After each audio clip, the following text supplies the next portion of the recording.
છોકરાઓ આજે વાત કરશું આપણે ધાત્વિય અને અધાત્વિય ગુણધર્મની।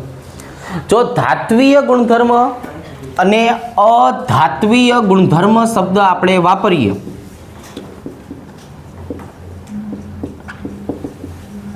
તો આ આખો મુદ્દો જે છે ને છોકરાઓ એ ઇલેક્ટ્રોનની લેવડ દેવડ સાથે સંકળાયેલો છે। કઈ રીતે સમજાવો। માની લો કે મારી પાસે 11 નંબરનું સોડિયમ છે, તો હવે એ સોડિયમ તરત જ શું કરશે તો કે એક ઇલેક્ટ્રોન ગુમાવશે અને ઇલેક્ટ્રોન જે છે એ મુક્ત કરશે। તો જે ઘટકો ઇલેક્ટ્રોન ગુમાવવાનું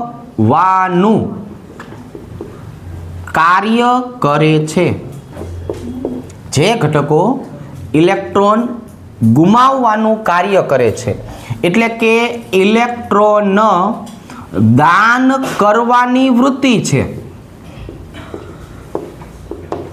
તેને ધાતુ કહેવાય। ધાતુ કોને કહેવાય તો કે હવે ધાતુ શબ્દ છે ને ઇલેક્ટ્રોનની લેવડ દેવડ સાથે સંકળાયેલો છે।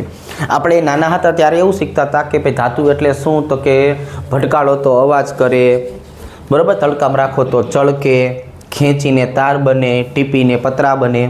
પણ હવે એનો જે રાસાયણિક ગુણધર્મ છે ને એ ઇલેક્ટ્રોન સાથે સંકળાયેલો છે કે ભાઈ એવા ઘટકો જે ઇલેક્ટ્રોન ગુમાવવાનું કાર્ય કરે, જે ઇલેક્ટ્રોન ગુમાવવાની વૃત્તિ રાખશે, ઇલેક્ટ્રોન દાન કરવાની વૃત્તિ રાખશે, એને ધાતુ કહેવાય। પહેલા અહીંયા આપણે લઈએ 9 નંબરનું ફ્લોરિન। આ તાત્કાલિક એક ઇલેક્ટ્રોન સ્વીકારી લેશે અને ફ્લોરાઇડ આયન બનાવી નાખશે। શું બનાવી નાખશે? Fluoride ion. જે ઘટકો ઇલેક્ટ્રોન સ્વીકારવાની વૃત્તિ ધરાવે છે, સાંભળો, જે ઘટકો ઇલેક્ટ્રોન સ્વીકારવાની વૃત્તિ ધરાવે છે એટલે કે ઇલેક્ટ્રોન સ્વીકારે છે એમને અધાતુ તરીકે દર્શાવાય।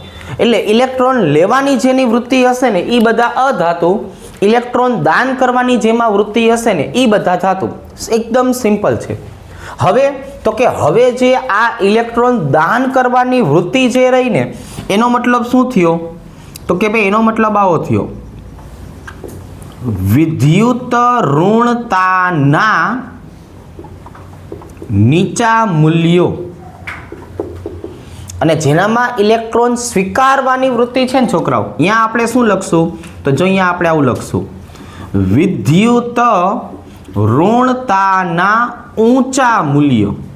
જો હવે આપણે કમ્પેરિઝન કરીએ કે મેં 11 નંબરના સોડિયમની વાત કરી, તમે યાદ કરો સોડિયમની વિદ્યુત ઋણતા હતી કેટલી છોકરાઓ? જો 0.9। અને મેં ફ્લોરિનની વાત કરી તો ફ્લોરિનની વૃત્તિ કેવી હતી તો કે એટલા બધા ઇલેક્ટ્રોન સ્વીકારતો હતો જેના કારણે એની વિદ્યુત ઋણતાનું મૂલ્ય 4 હતું, સૌથી વધારે। હવે તો કે આ આપણને જોવા ક્યાં મળશે તો કે ભાઈ જે આ ધાત્વિય ગુણધર્મ છે ને એ ધાત્વિય ગુણધર્મ સમૂહમાં જોવા મળશે। સમૂહમાં જોવા મળતો ગુણધર્મ, સાંભળો, આ ક્યાં જોવા મળશે ખબર છે? સમૂહમાં જોવા મળશે અને આ આવર્તમાં જોવા મળશે। જો એટલે અહીંયા આપણે લખશું આવર્તમાં જોવા મળતો ગુણધર્મ। હવે આ બધું આપણે નક્કી કઈ રીતે કર્યું કે આ સમૂહમાં જોવા મળે, આ આવર્તમાં જોવા મળે તો કે આ દરેકે દરેક ઘટક જે રહ્યા ને એનો આધાર કોના ઉપર છે તો કે આ દરેકે દરેક ઘટકનો આધાર છે પરમાણવીય કદ ઉપર। જો પરમાણુ કદ છે ને સૌથી અગત્યનો મુદ્દો, અહીંયા હું લખીશ કે ભાઈ પરમાણવીય ત્રિજ્યા ચલે છે। જો પરમાણુ ત્રિજ્યા ધીમે ધીમે ધીમે કરતા આપણે વધારશું તો શું થશે તો કે પરમાણુની ત્રિજ્યા જેટલી મોટી થશે કે નહીં એમ ઇલેક્ટ્રોન પ્રત્યેનું આકર્ષણ ઘટશે અને જેનું ઇલેક્ટ્રોન પ્રત્યેનું આકર્ષણ ઘટે એ તરત ઇલેક્ટ્રોનને ગુમાવે। તો પરમાણવીય ત્રિજ્યા ચલે છે 1/, ધાત્વિય ગુણધર્મ આવી રીતે। અને જેટલું કદ નાનું બનશે એટલે તરત જ ઇલેક્ટ્રોન પ્રત્યે આકર્ષણ વધે. હવે જેનું ઇલેક્ટ્રોન પ્રત્યે આકર્ષણ વધારે હોય એ શું કરતા હોય, ઇલેક્ટ્રોનને ઝડપથી સ્વીકારે, એટલે એનું કદ છે ને નાનું હોય. એટલે પરમાણ્વીય ત્રિજ્યા ચલે છે અધાત્વીય ગુણધર્મ. અધાત્વીય ગુણધર્મ, બરોબર. પરમાણુનું કદ જેટલું ઓછું, બરોબર છે. આ જો તો સાચું લખ્યું, ગુંદુ લખ્યું કે ભાઈ આપણે પરમાણુનું કદ વધારે તો એના કારણે શું થવાનું છે, એનો ધાત્વીય ગુણધર્મ વધારે. આપણે એક કામ કરીએ, બે ભાગમાં લખીએ, મને આ થોડુંક સમજાતું નથી. આ સંબંધ જે છે ને વ્યવસ્થિત લખીને સમજાવીએ ગુજરાતીમાં, આ નહીં મજા આવે. આવી રીતે જો, પરમાણુનું કદ વધારે એમ ધાત્વીય ગુણધર્મ, અને પરમાણુ જે છે એ પરમાણુનું કદ ઓછું, છોકરાઓ એમ કયો તો કે એમ અધાત્વીય ગુણધર્મ. હવે આપણે જો કેવું હોય ને તો આ બે વ્યસ્ત પ્રમાણનો સંબંધ થયો. પરમાણુનું કદ ઓછું તો અધાત્વીય ગુણધર્મ વધશે, અને પરમાણુનું કદ વધારશું તો ધાત્વીય ગુણધર્મ વધશે. તો હવે જો અમે લખ્યું ને સમૂહનો ગુણધર્મ એટલે શું, તો જો એટલે અહીંયા લખીને સમજાવું કે ભાઈ આટલાની જો આપણે વાત કરીએ તો જો આમ કહેવાય, તમે સમૂહમાં ઉપરથી નીચે જાઓ તો શું થાય, તો કે આપણે સમૂહમાં જેમ જેમ ઉપરથી નીચે તરફ જશું કે નહીં, એના કારણે જે છે એ આ કેન્દ્રથી લઈને છેલ્લા ઇલેક્ટ્રોનનું અંતર કેવું થાય, જો વધે. આ પરમાણુના કેન્દ્રથી આપણે છેલ્લા ઇલેક્ટ્રોન તરફ જઈએ એમ શું થાય, તો કે એમ પરમાણુનું કદ વધે એટલે પરમાણુના ઇલેક્ટ્રોન પ્રત્યેનું આકર્ષણ ઘટે. એટલે અહીંયા શું લખશું છોકરાઓ, પરમાણુ કદ વધે એટલે પ્રોટોનથી ઇલેક્ટ્રોનનું અંતર વધે, અને પ્રોટોનથી ઇલેક્ટ્રોનનું આકર્ષણ કેવું થાય, આકર્ષણ, જો આકર્ષણ ઘટે. હવે જેને પોતાના પ્રત્યે આકર્ષણ છે જ નહીં એવા ઇલેક્ટ્રોનની તરત જ શું કરશે, દાન કરશે. તો હવે મારે આને આધારે ધાત્વીય ગુણધર્મનો ક્રમ લખવો હોય તો શું લખાય, ધાત્વીય ગુણધર્મનો જો મારે ક્રમ લખવો હોય તો ક્રમ કયો લખાય, સાંભળજો. લિથિયમ કરતાં કોણ વધારે, સોડિયમ. સોડિયમ કરતાં કોણ વધારે, પોટેશિયમ. પોટેશિયમ કરતાં કોણ વધારે, રૂબિડિયમ. અને રૂબિડિયમથી પણ વધારે કોણ, સીઝિયમ. એટલે જ્યારે આપણે ઓલી ઇલેક્ટ્રોન પ્રાપ્તિ એન્થાલ્પી લખી હતી ને ત્યારે જો સમૂહ 15, 16 અને 17ના તત્વો હતા ને એમાં આપણે નીચેના ઘટકો નહોતા લખ્યા, કેમ કે એ અધાતુ હોવા છતાં જેમ નીચે જાય ને એમ ધાત્વીય ગુણધર્મમાં થોડો ઘણો વધારો જોવા મળે. હવે આની બદલે બીજો સમૂહ લખવો હોય તો બેરિલિયમ, મેગ્નેશિયમ, કેલ્શિયમ, સ્ટ્રોન્શિયમ અને બેરિયમ. જો આવી રીતે. તો હવે આપણે એટલું યાદ રાખ્યું કે ઉપરથી નીચે જાઓ એટલે ધાત્વીય ગુણધર્મ વધે, અને બધી વસ્તુનો આધાર કોના ઉપર છે, ઇલેક્ટ્રોન ઉપર છે. જો આને શું કર્યું, આને ઇલેક્ટ્રોન ગુમાવ્યો. ઇલેક્ટ્રોન ગુમાવવાનું જે કાર્ય કરે ને એને ધાતુ કહેવાય. જો એને શું કહેવાય, ધાતુ. એટલે આપણે કીધું કે ઉપરથી નીચે જાવ તો પ્રોટોન અને ઇલેક્ટ્રોનનું અંતર વધે, પ્રોટોન અને ઇલેક્ટ્રોનનું આકર્ષણ ઘટે. હવે છોકરાઓ જેનામાં આકર્ષણ જ ન હોય ઇલેક્ટ્રોનનું દાન ઝડપી કરશે, એટલે ઇલેક્ટ્રોનનું દાન કરનારા બધા ધાતુ બનશે. હવે જો હું તમને આવર્તમાં સમજાવું, આવર્તમાં કેવું બનશે, જો આવું બનશે, આવી રીતે. જો આવર્તમાં કેવું બનશે, આવી રીતે, આવી રીતે, આવી રીતે. તો હવે કેવું બન્યું, તો કે આ કેન્દ્રથી લઈને છેલ્લા ઇલેક્ટ્રોનનું અંતર જોતા જાઓ, તો કે જેમ જેમ તમે ડાબી બાજુથી જમણી બાજુ ગયા ને છોકરાઓ, એના સાથે સાથે પ્રોટોન અને ઇલેક્ટ્રોનના અંતરમાં ઘટાડો થયો. એટલે જો આપણે આવું લખશું, પરમાણુ કદ ઘટે છે જ્યારે પણ પરમાણુનું કદ ઘટે એટલે શું થાય? તો કે પેલું પ્રોટોનથી ઇલેક્ટ્રોનનું અંતર ઘટે. સ્વાભાવિક છે, અંતર ઘટે એટલે પ્રોટોનથી ઇલેક્ટ્રોનનું આકર્ષણ વધે.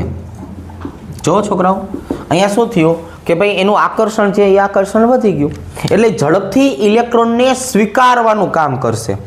અને અહીંયા મારે છોકરાઓ અધાત્વીય ગુણધર્મનો ક્રમ લખવો હોય તો કે લખાય ને, વાંધો નહીં. જો કઈ રીતે લખાય? તો કે ભાઈ કાર્બન કરતાં નાઇટ્રોજન વધારે, નાઇટ્રોજન કરતાં ઓક્સિજન વધારે અને ઓક્સિજન કરતાં ફ્લોરિન વધારે. જો આવર્ત નંબર 2. મારે આવર્ત નંબર 3ની વાત કરવી હોય તો સિલિકોન કરતાં ફોસ્ફરસ વધારે, ફોસ્ફરસ કરતાં સલ્ફર વધારે અને સલ્ફર કરતાં ક્લોરિન વધારે. જો તો આ ક્રમ મને ધાતુ માટે મળશે, આ ક્રમ મને અધાતુ માટે મળશે. આ બધા છે ને અધાત્વીય બનશે. હવે આનાથી શું જોવા મળશે ખબર છે? તો કે આનાથી છે ને આવું જોવા મળશે કે આ જેમ જેમ ઇલેક્ટ્રોનનું દાન કરશે ને એટલે આમની છે ને સંયોજકતા આવશે. જો હમણાં આજે આપણે થોડાક ટાઈમ પછી આ ટોપિક સમજશું. તો આમની સંયોજકતા કેવી હશે ખબર છે? પોઝિટિવ હશે, કેમ કે ઇલેક્ટ્રોનનું દાન કરશે. આમનો વીજભાર ધન બનશે. આમની હું સંયોજકતાની વાત કરીશ ને છોકરાઓ, તો આ બધા ઇલેક્ટ્રોન સ્વીકારવા વાળા છે. તો આમની સંયોજકતા કેવી બનશે ખબર છે છોકરાઓ? નેગેટિવ બનશે. આમનો બધાનો વીજભાર મને નેગેટિવ જોવા મળશે. તો આટલું બધું તમને કીધું, એમાં તમારે આટલું યાદ રાખવાનું, સમૂહમાં ઉપરથી નીચે જઈએ ઇલેક્ટ્રોન દાન કરવાની વૃત્તિ વધે. ઇલેક્ટ્રોન દાન કરવાની વૃત્તિ વધે એટલે છોકરાઓ ધાત્વીય ગુણધર્મ વધે. આવર્તમાં ડાબી બાજુથી જમણી બાજુએ જાઓ એટલે કદ ઘટે, ઇલેક્ટ્રોન સ્વીકારવાની વૃત્તિ વધે. અને ઇલેક્ટ્રોન સ્વીકારવાની વૃત્તિ વધે તો અધાત્વીય ગુણધર્મ વધે. પણ એમાં જે છેલ્લે મેં ખાલી એક વાક્ય કહી દીધું ને તમને, એ અગત્યનું થઈ જશે હમણાં, કે આમનો વીજભાર એટલે કે સંયોજકતા પોઝિટિવ ધન હશે અને આમની સંયોજકતા એટલે કે વીજભાર ઋણ હશે. રેડી? પછી આપણે આવા સંયોજનો બનાવતા શીખશું. પણ પહેલાં તમે આટલું લખી લ્યો, પછી હું તમને એ સમજાવું છું. રેડી? આ જો છોકરા, હાલો હવે આપણે જે આ ધાતુ અને અધાતુનો ગુણધર્મ શીખડાયો એ આમ જોવા જઈએ તો કોની સાથે સંકળાયેલો છે? તો કે ભાઈ એ સંકળાયેલો છે આની સાથે, ઓક્સાઇડ સંયોજનો સાથે. હવે આ જે ઓક્સાઇડ સંયોજનોની વાત કરીએ ને તો જો 2 પ્રકારના ઓક્સાઇડ જોવા મળશે. પહેલા નંબરે આવશે છોકરાઓ બેઝિક ઓક્સાઇડ, આવી રીતે. અને જે બીજા નંબરના ઓક્સાઇડ છે એને બોલવામાં આવે છે એસિડિક ઓક્સાઇડ.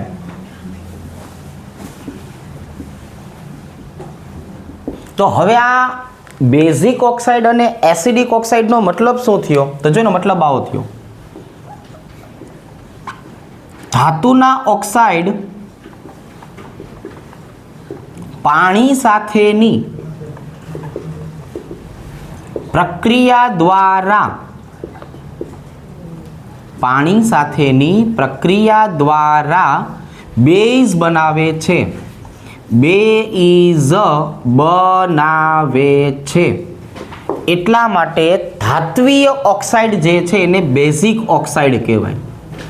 જે ધાત્વીય ઓક્સાઇડ સંયોજનો છે એ ધાત્વીય ઓક્સાઇડ બરાબર બેઝિક.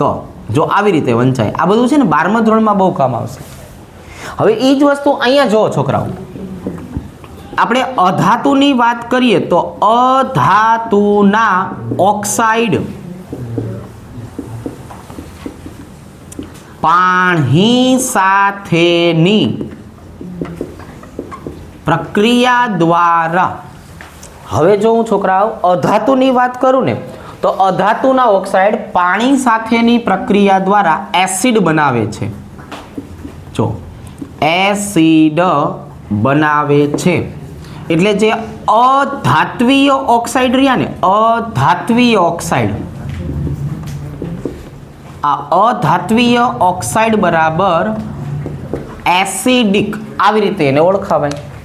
હવે આપણે આને છે ને સાબિત કરવું પડશે કે આપણે ધાત્વિય ઓક્સાઇડને બેઝ શું કામ કહેશું અને અધાત્વિય ઓક્સાઇડને એસિડ શું કામ કહેશું. ચાલો પહેલું એક સરસ મજાનું ઉદાહરણ લઈએ. Na2O. Na2O ની છોકરાઓ પ્રક્રિયા આપણે પાણી સાથે કરીએ. જો આ ભાઈબંધનું નામ શું થાય તો કે આને સોડિયમ ઓક્સાઇડ કહેવાય. શું કહેવાય છોકરાઓ? Sodium oxide. હવે એને નાખો પાણીમાં. લો તો હવે હું આને પાણીમાં નાખું તો અહીંયાથી મને બે અણુ શેના મળવાના છે તો કે ભાઈ બે અણુ NaOH ના મળશે. તો જો આ બે અણુ NaOH ના મળે છે કે નહીં એની જો આપણે વાત કરીએ તો આને બોલશું આપણે સોડિયમ હાઇડ્રોક્સાઇડ. શેના તરીકે દર્શાવશું? સોડિયમ હાઇડ્રોક્સાઇડ તરીકે. જો આવી રીતે દર્શાવશું. રેડી? ચલો હવે જો બીજું ઉદાહરણ શીખવાડું. હવે જો આ આપણે પહેલું ઉદાહરણ સમજાય શું હતું તો કે આને કહેવાય ધાતુનો ઓક્સાઇડ એટલે સોડિયમ ઓક્સાઇડ. એમાંથી બની ગયું સોડિયમ હાઇડ્રોક્સાઇડ. હવે અહીંયા જો બીજું ઉદાહરણ જો. હાલો હજી એવું ને એવું આપણે સમજાવીએ. આ કયા ઉદાહરણ લઉં છું? આ એવા ઉદાહરણ છે કે જેને આપણે જોયેલા છે. હું પોટેશિયમ ઓક્સાઇડમાં પાણી નાખું એટલે એમાંથી તરત જ મને બે અણુ શેના મળવાના છે તો કે જો બે અણુ KOH ના મળશે. આ કોણ થઈ ગયું તો કે જો આ થઈ ગયું પોટેશિયમ ઓક્સાઇડ.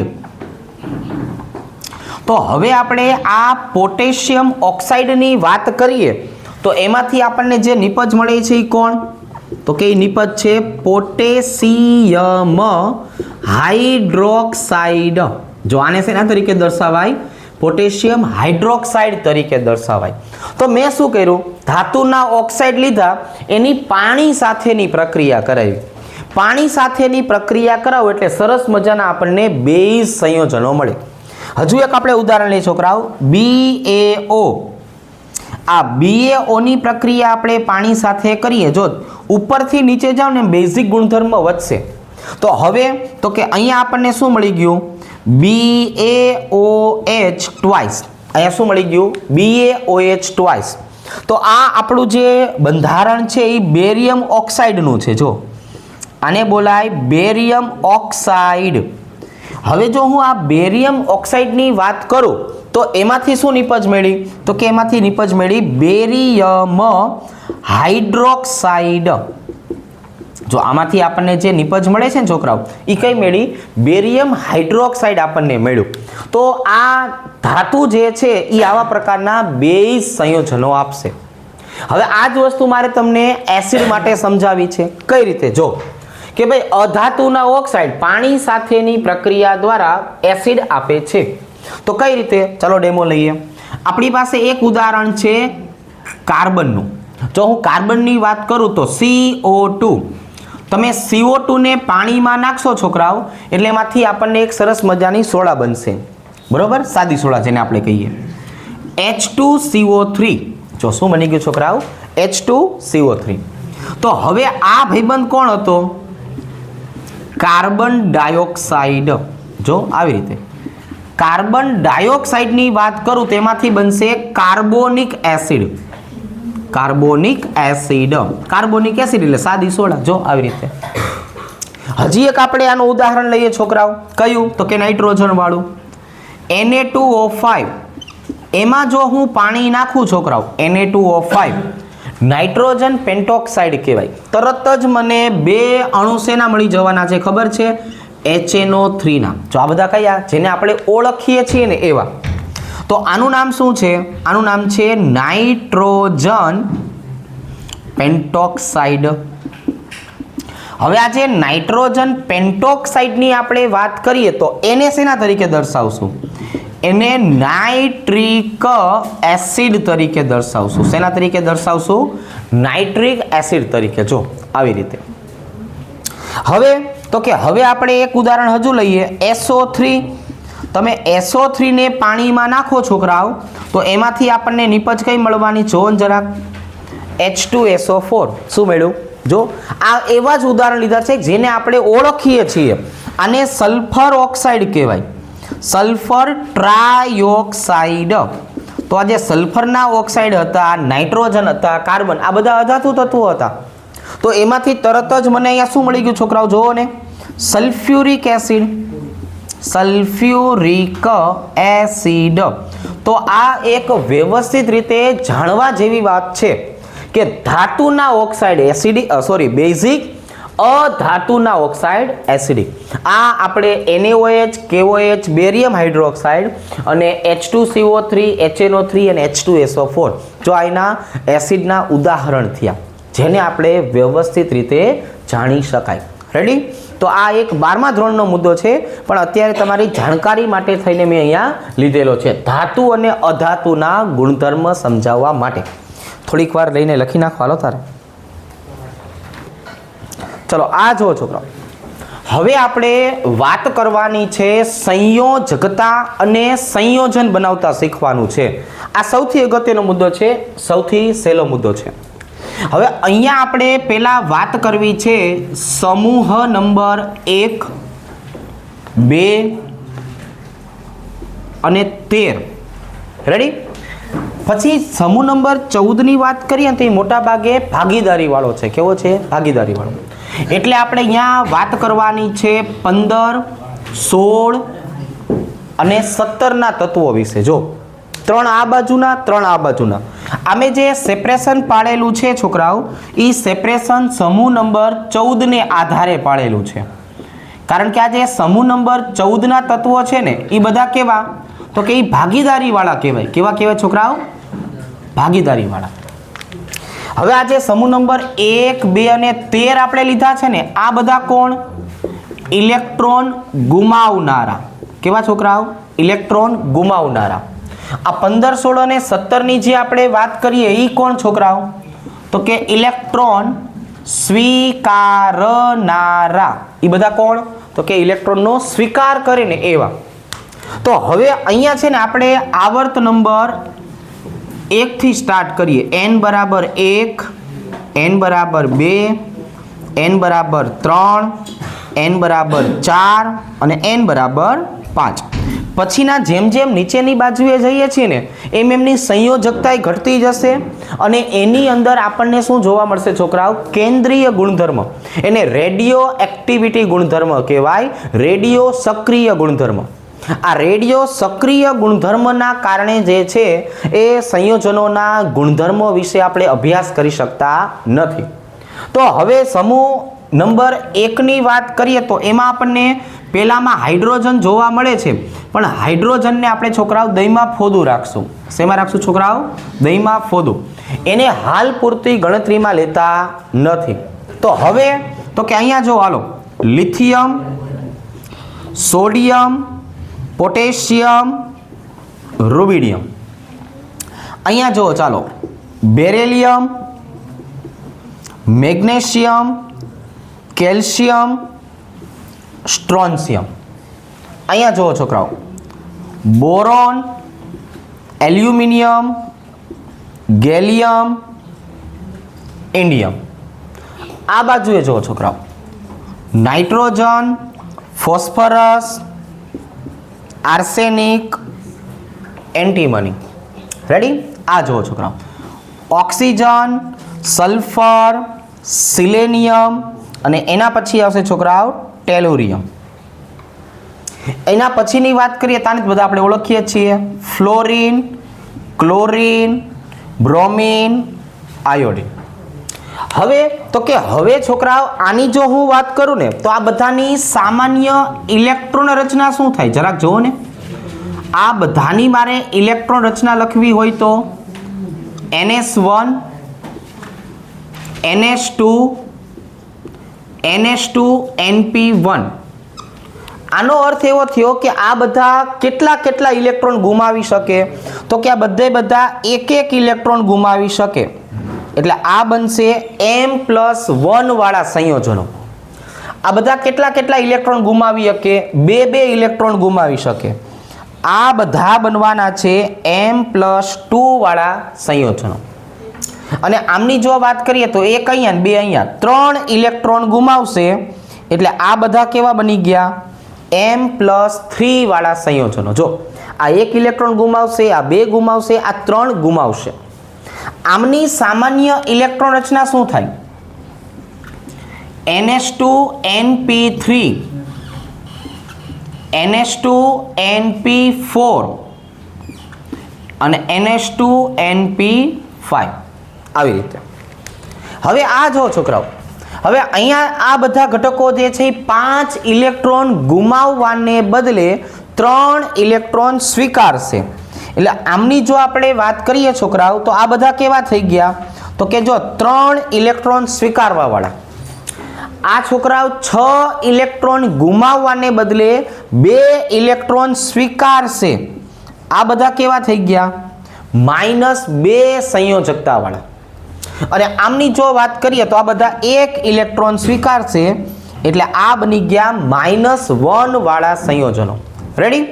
તો હવે આપણને આવા પ્રકારના MCQ, આવા પ્રકારના 1 માર્કના પ્રશ્નો પૂછી શકાય. જો કઈ રીતે? તો કે જો આવી રીતે. સમૂહ નંબર 1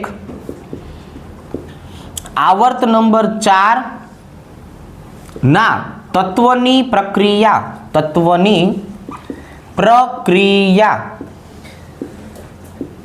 સમૂહ નંબર 2 આવર્ત નંબર 2 ના તત્વ સાથે કરતા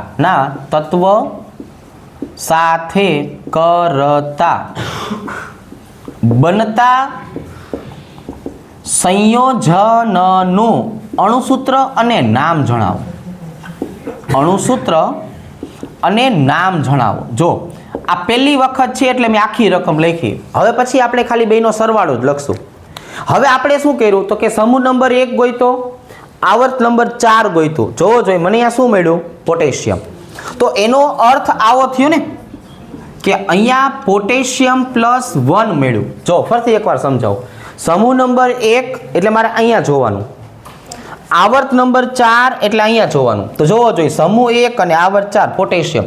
પછી નીચેની સંયોજકતા જોવાની. પોટેશિયમની સંયોજકતા કેટલી હોય ભાઈબંધ? +1. હવે શું થશે? આ 3 સમૂહની પ્રક્રિયા આ 3 સમૂહ સાથે થાય. એટલે તો કે હવે આ બાજુ જો સમૂહ નંબર આપણે કયો કર્યો છોકરાઓ? તો કે ભાઈ સમૂહ નંબર 16 આવશે. અહીંયા જો કયો આવશે?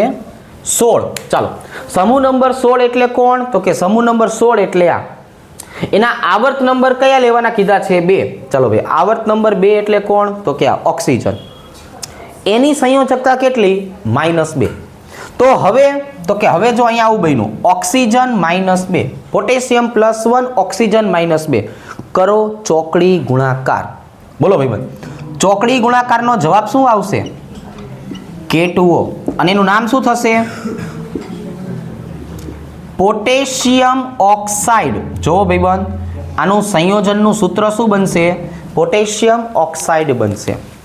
હવે તો કે હવે આ જ રકમને હું ટૂંકી કરી નાખું છું. જો કેવી રીતે છોકરાઓ? તો કે આવી રીતે. હવે અહીંયા આવશે સમૂહ નંબર 13 આવર્ત નંબર 13 વત્તા, જો આ 3ની પ્રક્રિયા આ 3 સાથે કરવાની હોય. રેડી? એટલે અહીંયા હું શું લખવાનો છું છોકરાઓ? તો કે જો અહીંયા લખીશ સમૂહ નંબર 15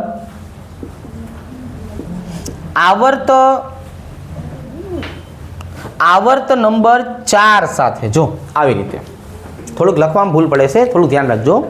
સમૂહ નંબર 13 એટલે કોણ? તો કે જો આ લેવાનું.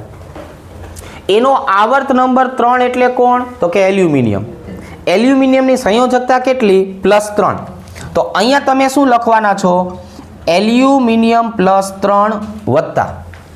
હવે તો કે જો સમૂહ નંબર 15, હાલો આ સમૂહ નંબર 15 આવર્ત નંબર 4. આવર્ત નંબર 4 એટલે કોણ છોકરાઓ? આર્સેનિક. તો અહીંયા આર્સેનિક જે છે એ કેવું આવશે? -3. તો આનું સંયોજન કેવું બન્યું? જો આવી રીતે એલ્યુમિનિયમ 3, આર્સેનિક 3, બેની સંયોજકતા કોમન, AlAs. આનું નામ છે એલ્યુમિનિયમ. Aluminium arsenide. હવે એક વસ્તુ તમને કહેવાનું છે છોકરાઓ કે જે આ ઋણ સંયોજકતા ધરાવતા હોય ને એમના નામની પાછળ ઈડ લાગે. શું લાગે છોકરાઓ? ઈડ લાગે. જો for example nitride, phosphide, arsenide, stibide, oxide, sulphide, fluoride, chloride, bromide, iodide. Ready? જેટલા પણ નેગેટિવ ચાર્જવાળા ઘટકો છે અહીંયા એ બધાની પાછળ ઈડ લાગશે. તો આવી રીતે આપણે ઘણા બધા પ્રકારના પહેલા સંયોજન બનાવવાની પ્રેક્ટિસ કરીએ, પછી આપણને બીજા પ્રકારના સંયોજન બનાવતા આવડશે. પણ આ વસ્તુ અને આ વસ્તુની પ્રક્રિયા થશે એટલું આપણે પ્રાઇમરી લેવલે યાદ રાખો. ચાલો છોકરાઓ, જો હવે આટલા ઉદાહરણ સોલ્વ કરીએ એટલે આપણને લગભગ આઈડિયા આવી જશે કે આ કઈ રીતે બનાવી શકાય. ચાલો હાલો, સમૂહ નંબર 2, આવર્ત નંબર 2, કયું તત્વ આવશે? બેરિલિયમ +2, બરાબર. સમૂહ નંબર 17, આવર્ત નંબર 2, કયું તત્વ આવશે? ફ્લોરિન -. બેનો ચોકડી ગુણાકાર કરશું એટલે કયું સંયોજન બનશે? BeF2. હવે જો તરત આવડી ગયું, આને બોલશું બેરિલિયમ ફ્લોરાઇડ. છોકરાઓ, આને શેના તરીકે દર્શાવવાનું છે? બેરિલિયમ ફ્લોરાઇડ તરીકે દર્શાવશું. ચાલો, સમૂહ નંબર 13, આવર્ત નંબર 3, કયું તત્વ આવશે? જો એલ્યુમિનિયમ +3. સમૂહ નંબર 16, આવર્ત નંબર 2, કયું આવશે? ઓક્સિજન -2. કરો ચોકડી ગુણાકાર, શું બનશે? Al2O3. શું બોલશું આને છોકરાઓ? આને બોલવાનું છે એલ્યુમિનિયમ ઓક્સાઇડ. જો આને બોલશું એલ્યુમિનિયમ ઓક્સાઇડ. ચલો, સમૂહ નંબર 1, આવર્ત નંબર 3, કોણ આવશે છોકરાઓ? સોડિયમ +1. સમૂહ નંબર 15 અને આવર્ત નંબર 2, કોણ આવશે? નાઇટ્રોજન -3. કરો ચોકડી ગુણાકાર, શું બનશે? Na3N બનશે. આનું નામ છે સોડિયમ નાઇટ્રાઇડ. જો આવી રીતે સોડિયમ નાઇટ્રાઇડ તરીકે ઓળખાવી શકાય. ચલો ભાઈ, સમૂહ નંબર 2, આવર્ત નંબર 4, ભાઈ ચોથા આવર્તમાં કોણ આવશે? કેલ્શિયમ +2. હવે સમૂહ નંબર 17, આવર્ત નંબર 3, ચલો ભાઈ કોણ આવશે? ક્લોરીન -1. કરો ચોકડી ગુણાકાર, CaCl2 એટલે અહીંયા બની ગયું કેલ્શિયમ ક્લોરાઇડ. આને છોકરાઓ કેલ્શિયમ ક્લોરાઇડ તરીકે ઓળખાવી શકાય. હવે આ જગ્યાએ જો અહીંયા આપણે લેશું સમૂહ નંબર 13, આવર્ત નંબર 4. ભાઈ ચોથા આવર્તમાં કોણ આવશે? ગેલિયમ +3. સમૂહ નંબર 16, આવર્ત નંબર 3, કોણ આવશે ભાઈ ત્રીજા આવર્તમાં? સલ્ફર -2. કરો ને ચોકડી ગુણાકાર, Ga2S3. આનું નામ છે ગેલિયમ સલ્ફાઇડ. શું થઈ ગયું છોકરાઓ? Gallium sulphide. જો એકદમ આવડી જાય એવું છે, અઘરું નથી. સમૂહ નંબર 1, આવર્ત નંબર 3, કોણ આવશે? સોડિયમ +1. સમૂહ નંબર 16, આવર્ત નંબર 2, કોણ આવશે? ઓક્સિજન -2. કરો ચોકડી ગુણાકાર, Na2O. શું નામ બન્યું? Sodium oxide.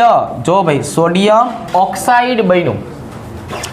હવે સમૂહ નંબર 2, આવર્ત નંબર 2, કોણ આવ્યું છોકરાઓ? સમૂહ 2, આવર્ત 2 માં બેરિલિયમ +2.